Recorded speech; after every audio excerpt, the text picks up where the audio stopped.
What's up, little skeletons? I'm Gina. I'm Amber. And this is Weird True Crime.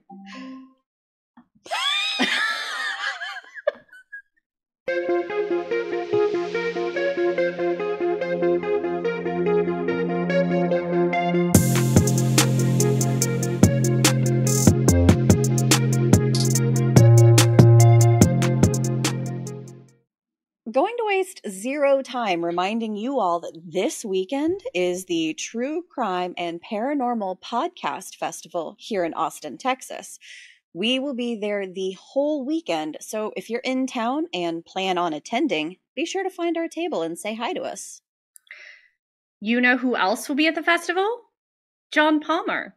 If you missed his emotional and powerful interview with us a couple of weeks ago, be sure to check that out and share the story to get justice for Katie Palmer.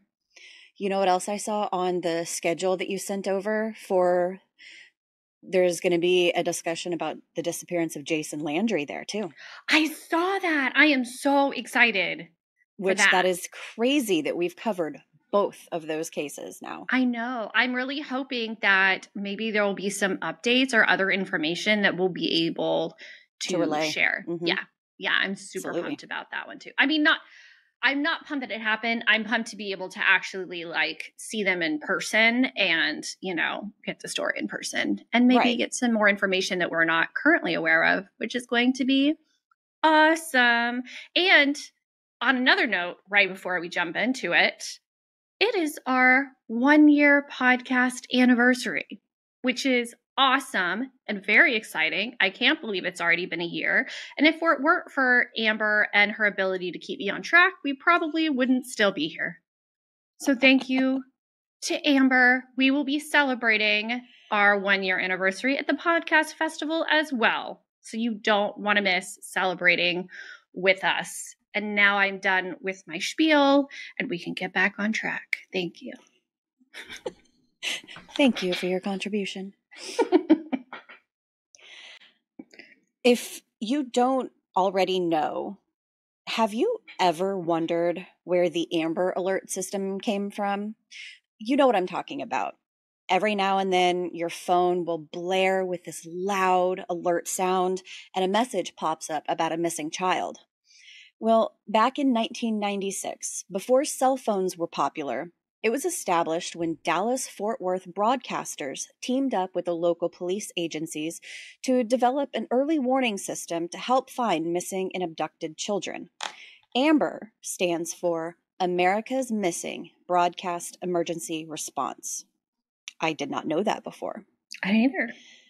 As of January 2nd, 2023, 1,127 children have been successfully recovered through the Amber Alert system, which is amazing. Mm-hmm.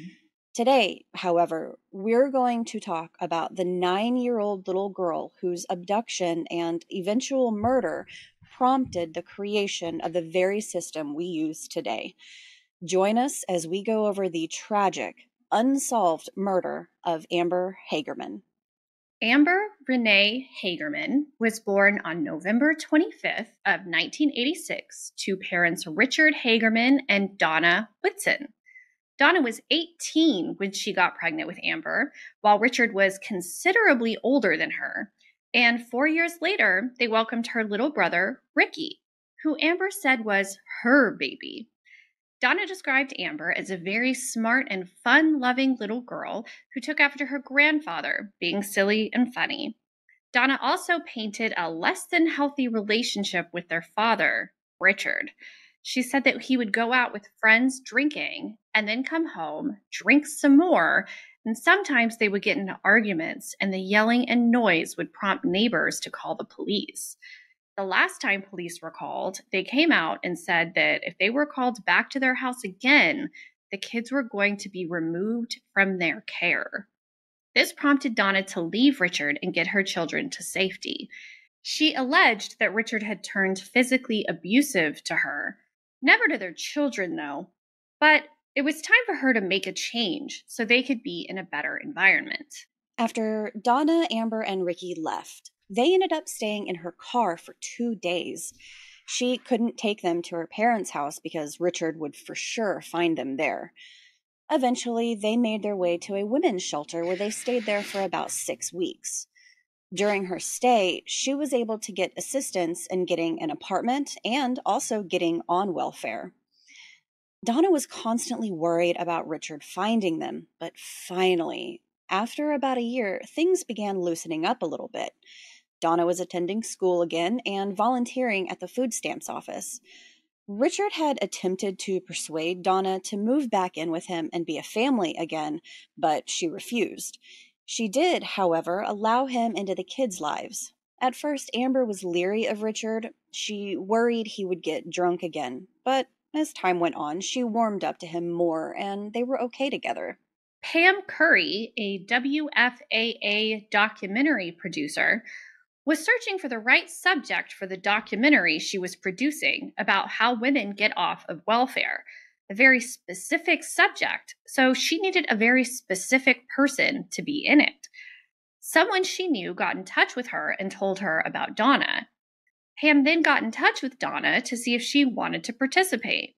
At first, Donna was hesitant, but she thought about it and realized that maybe she could help other moms by sharing her story. So, Pam and her crew began filming Donna, Amber, and Ricky in August of 1995, just before Amber's 9th birthday. They would be filming them for about 4 to 5 months, following them around, capturing their everyday lives, and releasing the documentary sometime in January of 1996. On January 13th, 1996, Donna took Amber and Ricky to their grandparents' house in Arlington, Texas. When they got there, they immediately wanted to ride bikes around the neighborhood as it was something they did all the time. So around 3 p.m., Amber and Ricky got on their bikes with Donna giving them one last stay close warning before they rode off. They usually just rode up and down the road, staying relatively close to the house, but that day, they rode off a little further than they were allowed to go without adult supervision. Just down the street from Jimmy and Glenda Whitson's home was an abandoned Winn-Dixie grocery store. Amber and Ricky liked riding their bike up and down the ramp located in the parking lot that the employees would use to unload products from delivery trucks. Ricky started getting worried that they were so far away from their mom, so he told Amber they needed to head back. Amber sent him off saying that she would be right behind him, probably so she could just go down the ramp one last time. Ricky made it back to their grandparents' house and realized Amber wasn't there still. Their grandfather was outside in the garage when Ricky pedaled up, and he asked Ricky where Amber was, also noticing that she was missing. He immediately grabbed Ricky and got in his truck to drive down the street to find Amber. When they got to the Winn-Dixie parking lot, Amber was nowhere to be found. Only her bike laying on the parking lot abandoned was located. At about 3:18 p.m., a 911 call was placed by 78-year-old Jimmy Kevill. Here's a clip of the 911 call, plus a portion of him retelling the incident to the news. Arlington 911, what are you reporting? Yeah, I saw a black pickup, and he grabbed a little girl and he took off toward town with her. And she hollered. I had seen that little girl over there playing up and down there, and he run up behind her and grabbed her. He turned around and come right back to here where his truck was, where the door was open, and put her in the truck. He was outside in his garden, which is located near the Winn-Dixie parking lot, and said he saw a black pickup truck pull up, a man in his 20s or 30s grab a little girl and take off towards the town with her. He said that she yelled really loud, and he didn't take the bike with them, so he figured he'd better call it in. Kevill described the suspect as a white or Hispanic male, less than 6 feet tall, medium build, and sufficient strength, enough to lift Amber off the bike and her feet never touched the ground. He headed out of the parking lot at a normal pace and headed left toward town. When the police arrived on the scene, Jimmy Whitson, Amber's grandfather, was there and explained that Ricky had returned home without Amber, and when he came to get her, all he found was her bike. Even though he was only about 5 years old at the time, Ricky says he remembers when he and his grandfather arrived back at the house and his mom came out of the door. His grandpa told her that her baby girl was gone and Donna lost it. She called Richard crying, saying someone had kidnapped Amber. Donna wanted to be out searching for Amber, but her parents told her that she needed to stay put in case Amber returned home. The police quickly came to the conclusion that searching the scene of the crime wasn't going to yield any results. The laundromat next door to the Winn-Dixie didn't have any windows that faced the parking lot Amber was taken from, and ultimately, Jimmy Kevill had the best vantage point from his yard, and he had already given them all of the information that he could. Some sources even say that there were people inside the laundromat, but they were possibly afraid of coming forward to the police for one reason or another. They immediately started looking for the black truck and even had officers pull over a few, but reminder, this is Texas. Trucks are everywhere. Mm-hmm. Another reminder, this was in the 90s. Social media and cameras weren't everywhere like they are now. Donna told Pam that Amber had been kidnapped, and despite having wrapped up filming for the documentary, she continued to document what was happening and to just be there in support of the family she had started to feel a part of. Amber had last been seen around 3:00 p.m. She was abducted less than 20 minutes after that. Finally, around 4:30, the police contacted the news outlets, but back then, the fastest way to get information out to people was the 6:00 news. A child abduction murder study conducted by the Criminal Division of the Washington State Attorney General's Office and partly funded by the U.S. Department of Justice, Office of Juvenile Justice and Delinquency Prevention, in late 1993, that lasted about 3.5 years, found that 76% of the missing children homicide cases studied, the child was dead within 3 hours of the abduction.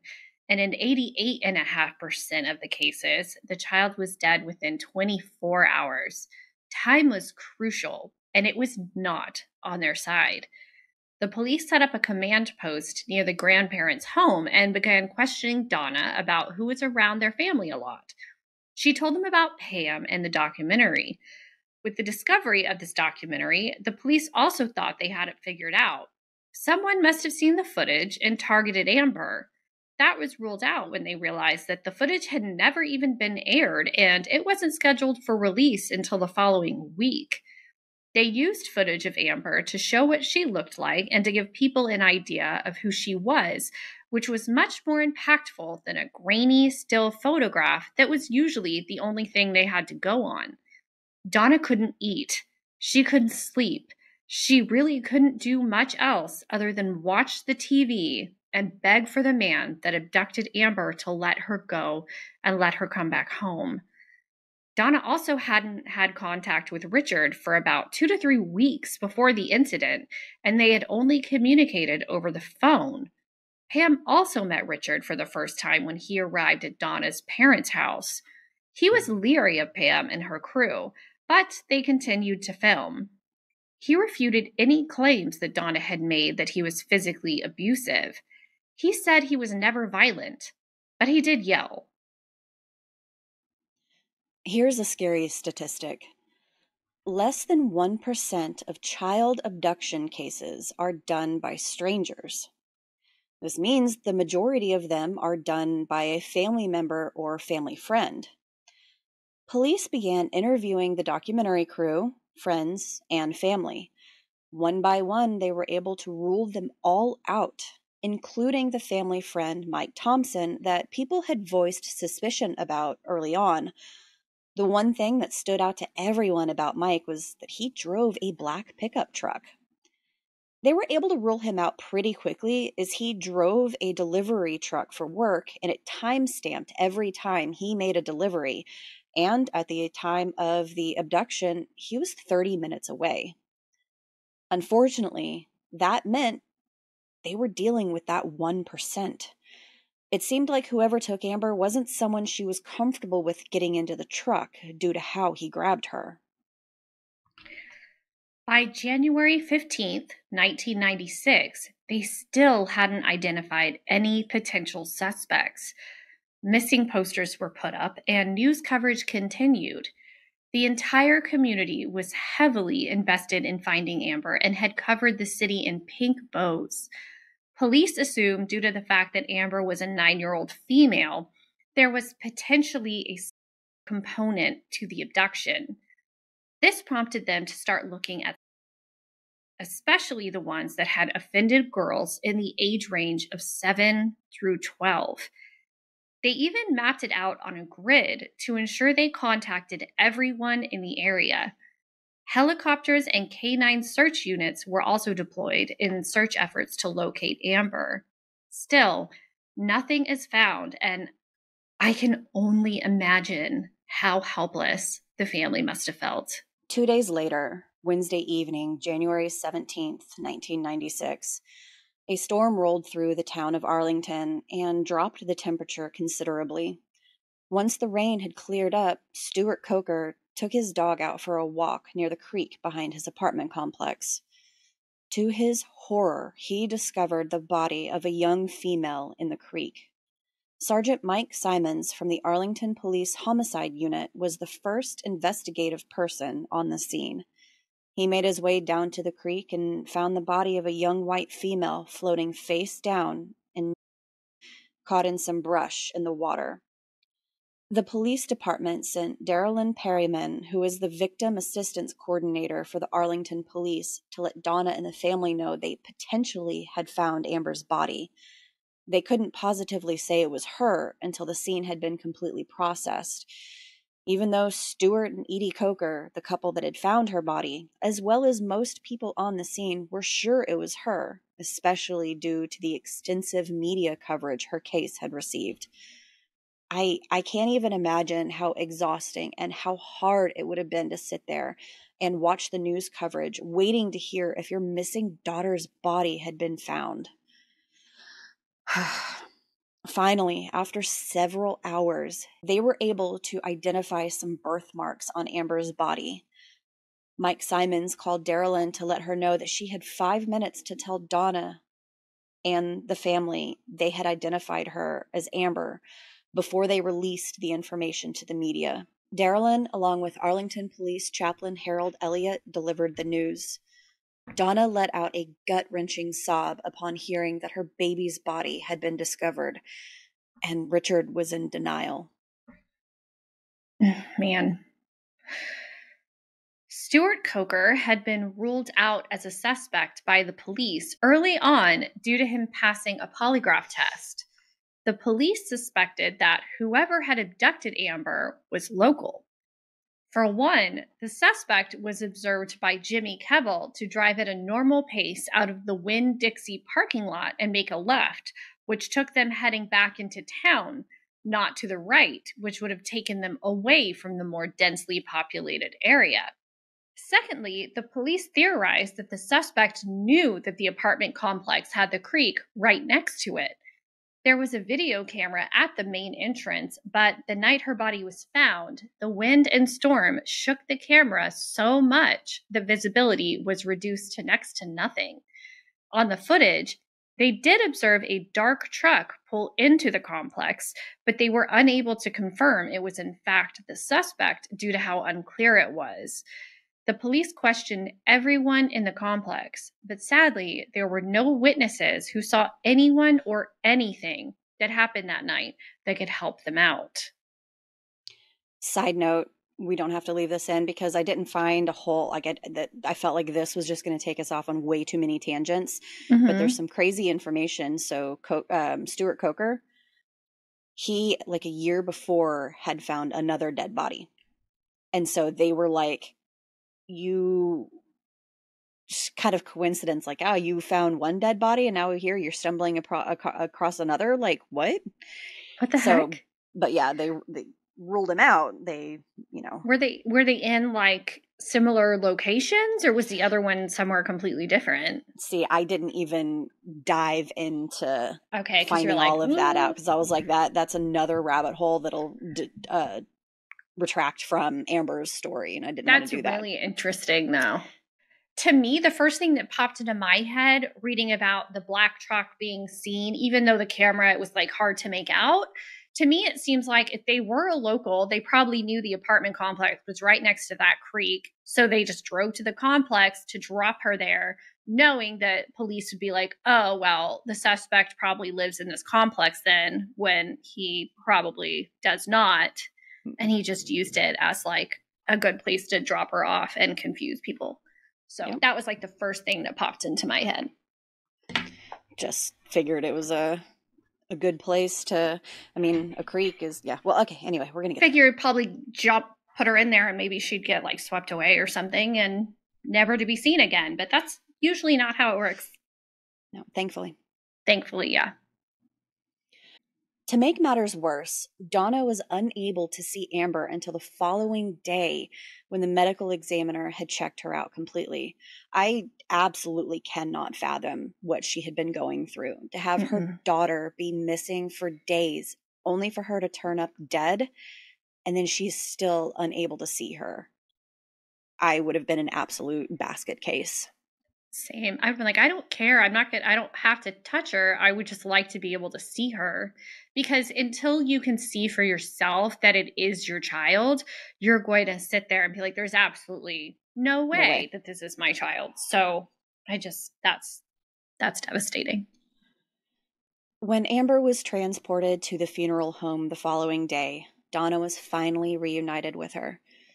She got to finally kiss her and hold her hands and touch her face. She wasn't able to pick her up and hug her like she wanted to, though.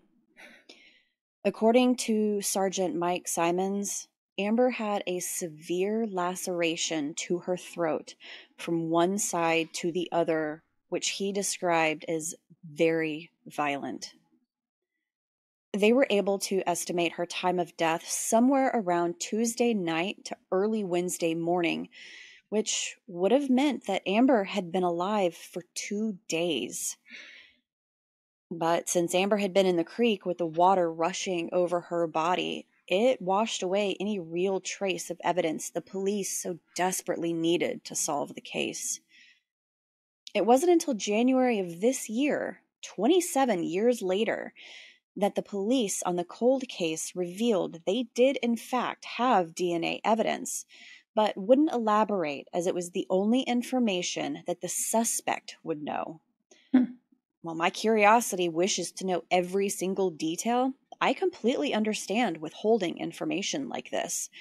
Can only hope and pray that it will eventually yield some positive results. I mean, at least that's some positive news, as they do have something that could hopefully lead them to figuring out who it was some point in the near future, especially with the technology that we have now. But Which we do I wouldn't talk about here in a little bit.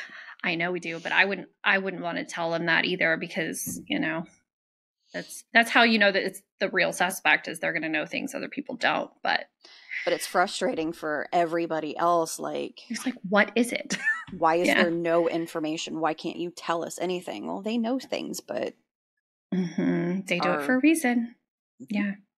There were about 2,500 people that attended Amber's funeral at the First United Methodist Church 1 week after she had been abducted. The police had to block off the street in front of the church due to the crowd. Sergeant Mike Simons said that they were still actively looking for suspects and thought that the funeral would be a great opportunity to observe the crowd to find any possible new leads. But the sheer volume of attendees made it extremely difficult. And this is something that we've seen in a lot of cases. Just to speak to that, the police will go to the memorials or the candlelight vigils and stuff like that to look at the crowd and see if there's anybody who really stands out or seems suspicious. So it makes you wonder how long they've been doing that kind of thing. If this was in the mid-90s and we're hearing about them doing that kind of thing now. And we know they still do that kind of thing. So it's interesting to know that in that aspect, it's been a thing for a while. It's been a thing for a long time. Yeah. They were still relying on incoming tips from people, and as with a lot of other cases we've talked about, that meant that there were several false reports coming in as well. One such situation was a woman that came forward and said that she had witnessed the entire abduction. Naturally, the police were excited about this as it could be a total game changer. The woman said she saw Amber banging on the back window of the pickup truck and even provided the police with a partial license plate number. The police had shifted their investigation to solely focus on this lead, reaching out to the Ford Motor Company, who were able to provide the police with a list of potential trucks that had been sold, and it was narrowed down to a man that lived in Arlington, which seemed super promising. The man completely cooperated with the police, letting them search his house, but they didn't locate anything that could implicate the man in Amber's murder. They reached back out to the woman, who eventually confessed that she had made it all up and that she didn't actually know anything. She just wanted to help and thought that it was going to create a spark to keep the investigation going. This makes me so mad. This made me so mad. This is an issue we see now with people calling in false reports, and either they think they're helping, in some case they're trying to throw them off, but it takes away from what they're trying to accomplish. Even if you think you're don't just call and make up something. I think at one point the woman said that she just thought it was something that Donna would want to hear. No, Donna wants to hear the truth. She wants to know who is responsible. You're giving this family and the investigators false hope and steering them in the wrong direction when they could be using that time and energy and resources finding the actual person that did it. Yep. So if you don't have anything actually helpful to say, just don't say anything. Donna and the rest of Amber's family, as well as the entire community, were growing frustrated with the lack of answers as to who was responsible for Amber's murder. People had said since the beginning that if they could have gotten the word out about Amber's abduction sooner, they may have been able to find her in time. If they had been able to spread her information, as well as what little information they had on the suspect, to more people in a wider area, more people would have been able to keep an eye out. Who knows? Maybe someone somewhere did see her or see something, but they just didn't know and didn't know to say something. Diana Simon from Fort Worth, Texas, proposed the Amber Plan. She had seen the montage footage of Amber after she went missing and said that the videos made her a real child to her instead of the still photograph, but by the time any of the public had heard of her case, 2.5 hours had already passed. She decided to call the news station and said that she didn't have any information as to Amber's whereabouts, but she did have an idea. Quote, "I would like to suggest an emergency system to be set up so that when a verified 911 call is placed, all the radio stations in the area would be notified immediately, and they would interrupt programming to broadcast an emergency alert giving whatever information and descriptions that are pertinent." End quote. She wrote in a letter to the radio station. The Arlington Police Department and a group of radio station managers met and formulated a plan for an emergency broadcast alert to go out on radio stations, starting with a loud, obnoxious sound, and then an alert to let people know there had been a child abduction, followed by information like where the abduction took place, what does the suspect look like, what the suspect is driving, and so on. In November of 1998, Patricia Sokolowski lived in Arlington, Texas throughout her entire pregnancy. She knew and loved everybody in the community. A woman by the name of Sandra Fallis was a friend and someone Patricia trusted, so she chose her to be the babysitter for her 2-month-old daughter, Ray Lee. One morning, she dropped Rayleigh off with Sandra so she could go to work, and Sandra was going to drop her off that evening. Unfortunately, Sandra didn't show up that evening when Patricia got off work, so she decided to call the police. The police showed up and took all the information in and decided to utilize the Amber Alert. The alert was aired over the radio and said that a 2-month-old baby by the name of Rayleigh Ann Bradbury had been kidnapped by her babysitter, Sandra Joyce Fallis. They gave a description of her as well as the vehicle she had been driving.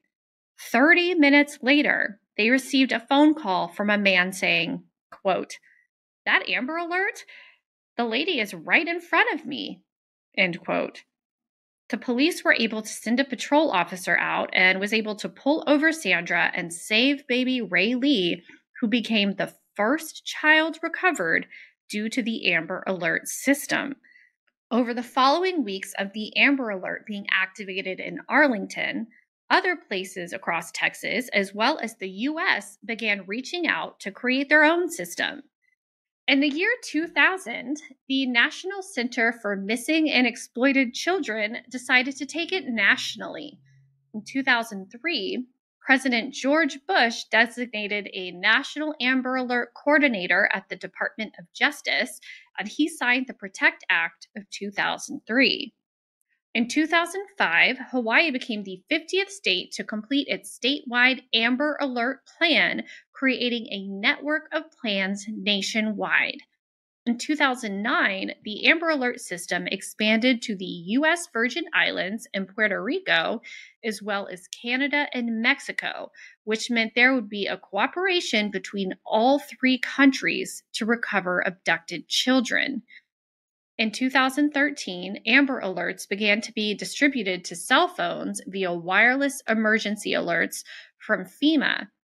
In 2020, the 1,000th child was rescued as a direct result of an Amber Alert. Even though her case has yet to be solved, Amber's legacy lives on through the Amber Alert system. Her brother Ricky said that any time he sees an Amber Alert go out, he thinks, "All right, sis, time to go to work."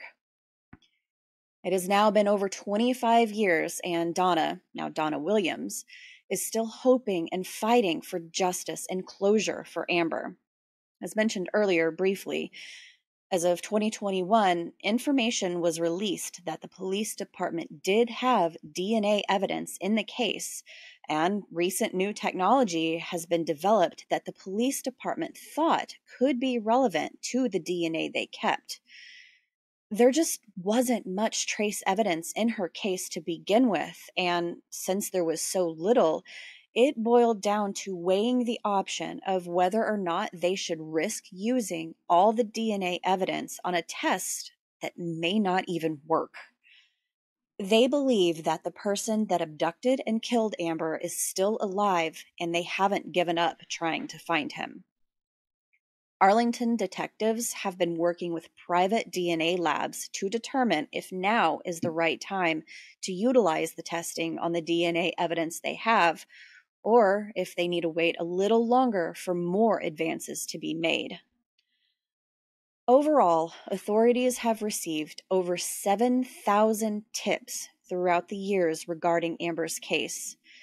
APD Detective Grant Gilden says, quote, "I want to make clear here today, we believe this case will get solved. We believe there's no way the killer in this case could have committed the crime in the manner that they did without someone seeing, hearing, or having some knowledge of what happened." End quote. Donna remembers her daughter as the little girl that was always helping other children and taking care of them. She loved her little brother and always helped take care of him. So the Amber Alert is another way for her to continue doing what she always loved doing. At the end of the documentary, Amber, the girl behind the alert, Donna said, quote, "She was not just a victim. She was my daughter. She was somebody. She is still somebody to this day." End quote. Donna also still continues to plead directly to the killer, saying, quote, "I miss her every day, and she's just so full of life, and I want to know why. Why her? She was only a little girl. And to Amber's killer, I'm asking you today, please turn yourself in. Give Amber justice. Amber needs justice. Deeply, deeply needs justice. And to anyone who has seen or heard anything about Amber's case, please come forward." End quote. If you may have information that can be helpful in this case, contact the Arlington, Texas Police Department at 817-575-8823. I so hope that they can solve this. And like I said, with all of the advances in technology, hopefully it can be done soon. I know it's hard when you have such a small amount of evidence to use, because once you've used it, it's gone and you can't do any more tests on it. So I completely understand their hesitancy to do it yet until they're absolutely sure that it's the right time, and that it will give them some sort of result. But then saying that they believe or know that the killer is still alive makes me hopeful that they do know something else that they're not telling people. Maybe they do have a suspect in mind. Maybe there is a lead, or they do have a good idea of who did it, and they just need the DNA evidence to verify Back it up. that that's who it was. Because otherwise, why would they be so sure that the person is still alive? That's just kind of where my mind goes. But it's so interesting to hear the story of the girl behind the system, and the fact that it was just an individual in the community that came forward and was like, we need a better way of informing people when something like this happens, and a faster way of informing people. And the fact that that was listened to and implemented so quickly is awesome, because as sad as it is, you don't see that very often. That doesn't happen very often. It can take years for things to change or be implemented. So, the fact that it was taken so seriously, and they understood the importance of getting the word out there so much more quickly is awesome. Her legacy really does live on because of it. Exactly. This case hit a little close to home for me for a few reasons. One, Amber was born the same year I was. We were just 7 months apart. Two, obviously the same name. And three, Arlington is only about 3.5 hours away from Austin. It really just makes you realize that no matter how safe you may feel in your personal bubble, wherever you are, heinous things like this can happen to absolutely anyone. And she was one of that 1%. Yeah, it makes you want to hold your kids a little tighter. That's for sure. If my child gets home, when she gets home from school and she allows me to hug her, I guarantee you I will. Anyway, if you don't want the IQ of a mayonnaise jar, be sure to join us next week for the lighter side of true crime. Comedy really is cheaper than therapy. It is, yes. Thank you. Thank you, podcast, for the laughs. Until next time, stay safe. And make good choices. Bye. Bye-bye.